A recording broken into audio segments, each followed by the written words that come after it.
మనుషుల హృదయంలో నుండి దురాలోచనలను, జారత్వములను, దొంగతనములను, నరహత్యలను, వ్యభిచారములను, లోపములను, చెడుతనములను, కృత్రిమమును, కామ వికారమును, మత్సరమును, దేవదూషణయు, అహంభావమును, అవివేకమును వచ్చును. ఈ చెడ్డవి అన్ని లోపల నుండి బయలువెళ్ళి మనిషిని అపవిత్రపరచునని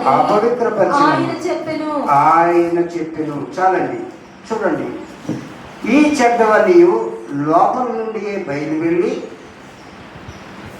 మనిషిని అపవిత్రపరచునని ఆయన చెప్పెను. అంటే ప్రభు అయినటువంటి యేసు ఆయన శరీరధారిగా ఉన్నటువంటి దినాల్లో సువార్త బోధిస్తూ నశించిపోతున్నటువంటి ఆత్మలను వెతక రక్షించడానికి మనిషి కుమారుడిగా నేను ఈ లోకానికి వచ్చాను. ఆయన వచ్చిన ఉద్దేశం ఏంటంటే, లోకంలో ఉన్నటువంటి ప్రతి మానవారు కూడా నశించిపోతున్నారు.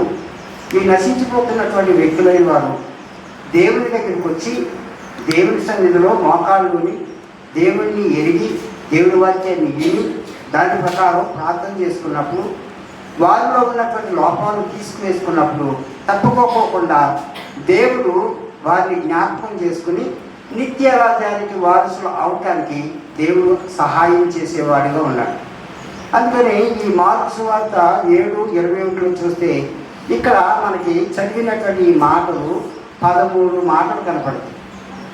లోపల నుండి అనగా అని మొదలేసి ఇవన్నీ ఎక్కడి నుండి వచ్చినాయి అంట?